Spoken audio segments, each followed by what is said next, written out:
cúpulas partidarias sean quienes designen a dedo a los áulicos que están en torno a ellos, no, sino que sea un proceso interno al interior de los partidos democráticamente para que elijan el orden en que van en la lista, y es en función de ese orden en que entran en una lista. Pero eso funcionaría cerrada. En 1 o 2 partidos a lo máximo congresista. El tema, por ejemplo, de la revocatoria, que fue un tema que lo planteó Anel Townsend en su momento, revocatoria de congresistas, ¿factible o no?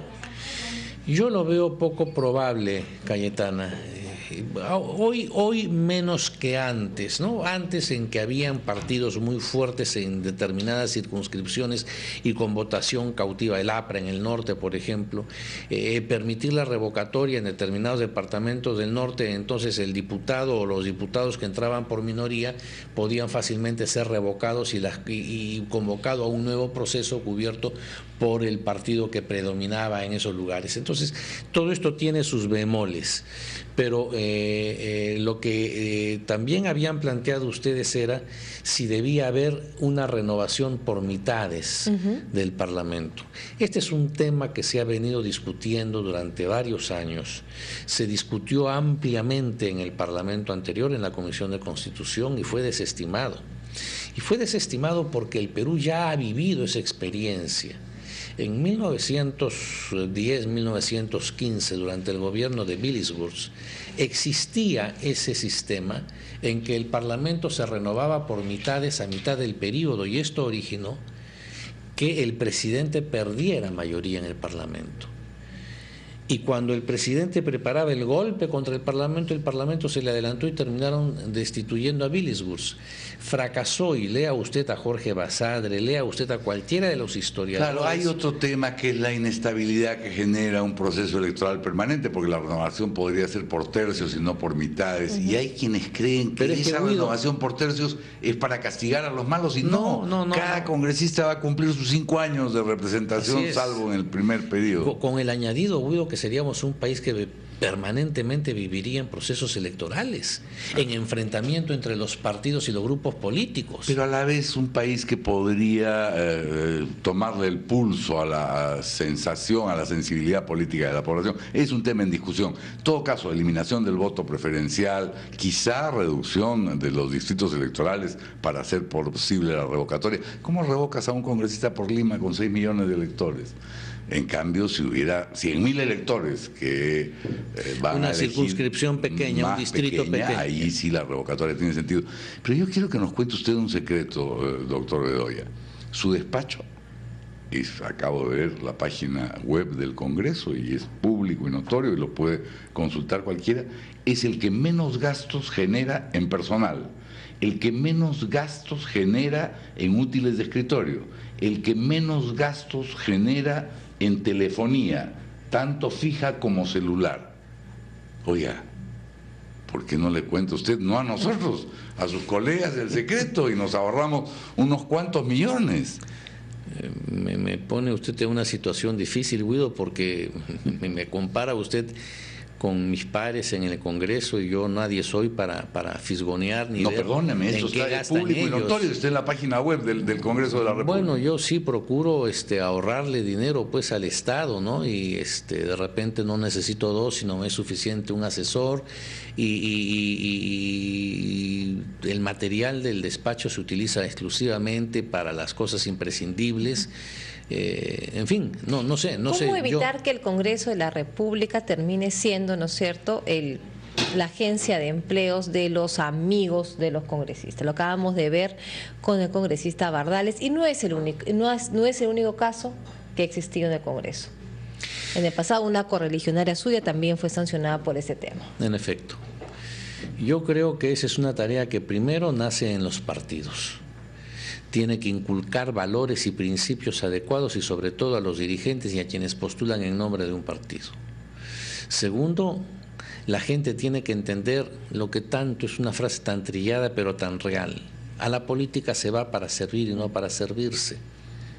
Se va con vocación de servicio, no para enriquecerse. Hay quienes, después de nuestra función congresual, terminamos empobrecidos y no enriquecidos. Pero desde el Congreso se pueden tomar una serie de medidas para evitar estas situaciones. Por ejemplo, reducir o eliminar los asesores por congresista y concentrar los asesores en las bancadas y en las comisiones. Eso es muy difícil, Guido, y te consta hace 6 años en que ambos éramos congresistas.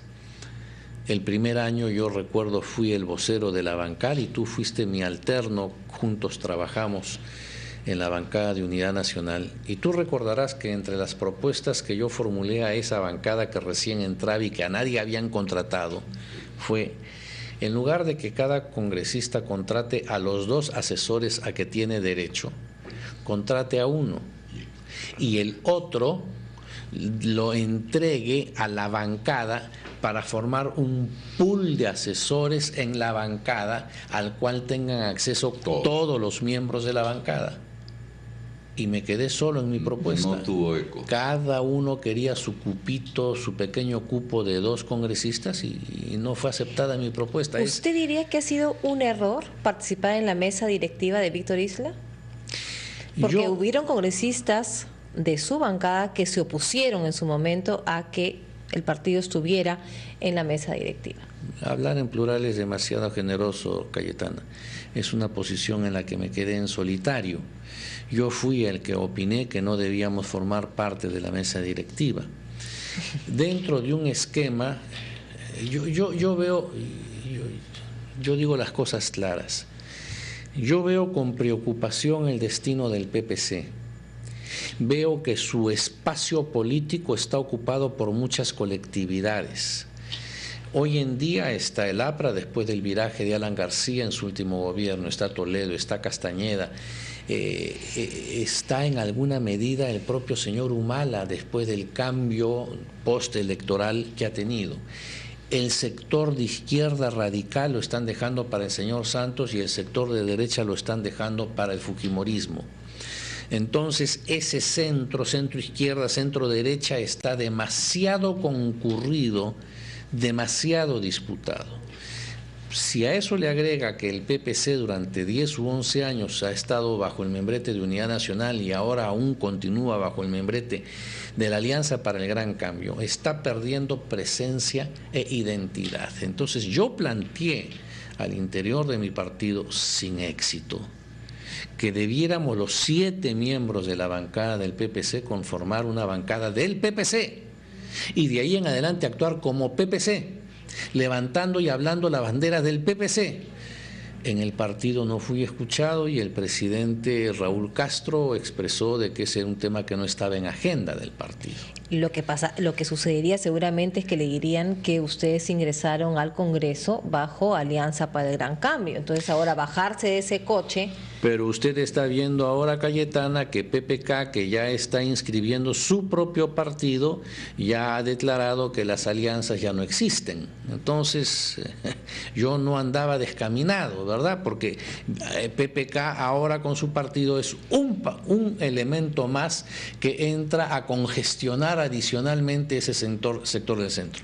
Dentro de ese esquema, y que yo quería que el PPC se desprendiera y que asumiera un rol más fiscalizador, protagónico de oposición, es que dije que no creía conveniente formar parte de la mesa directiva. Sin embargo, yo debo admitir, me dejó sorprendido, pero dentro del partido se opinó que sí debíamos ir a la mesa directiva, que no se pueden dejar espacios políticos en blanco porque otros lo ocupan, y dentro de la bancada me quedé solo. El único que estaba pensando en su partido y en el futuro es quien habla. Esto fue un error. Todos los demás opinaron que sí debíamos ir a la mesa directiva. El plato de lentejas. Llámeme usted como quiera.